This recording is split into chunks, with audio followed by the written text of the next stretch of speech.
ሴቶች በፍጹም ይሄንን ቪዲዮ እንዳታሳልፉት። ወላሂ ነው የምላችሁ፣ ትጠቀሙበታላችሁ። እንዳታሳልፉት፣ እስከ መጨረሻው ተመልከቱት።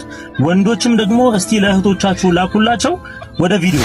ሴቶች እንደው ወንድማዊ አማናዬ ምክሬ፣ የትኛውም ወንድ ለትዳርና ለዝሙት ሲፈልግ አመራረጡ ይለያል።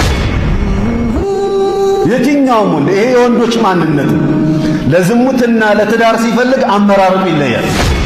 ለዝሙት ሲፈልግ ምትራገጥ በእንደው ቀለል ብላ እጁ ላይ ቶሎ ልትገባለትና ለማጥመድ የምትመቸው ብዙም አታስቸግረውን ነው የሚፈልግ። ከእንትና ጋር ያያትን እሱም ሊቀጥልባት ነው የሚፈልግ። በቃ ያንን ማንነቷን ሊያስቀጥልና መጫወቻ ሊያደርጋት ዘንዳ ስሜቱ መርቂያ ሊያረጋት ነው የሚፈልግ።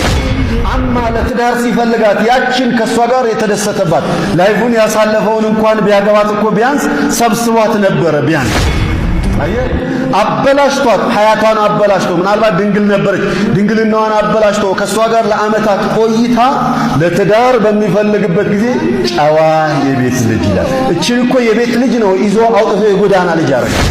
የማንም መጫወቻና መቀለጃ የዝሙት መለማመጃ ያደረጋት እኮ የቤትን ልጅ አታሎ አውጥቶ እኮ ነው።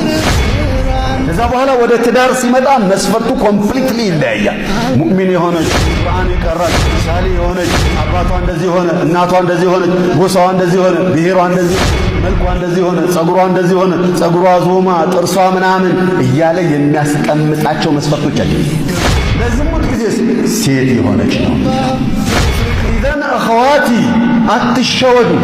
እኛ እንዳንሸውዳችሁ እንዳናታልላችሁ መስፈርታችን አመጣጣችን አይታችሁ ራጡ።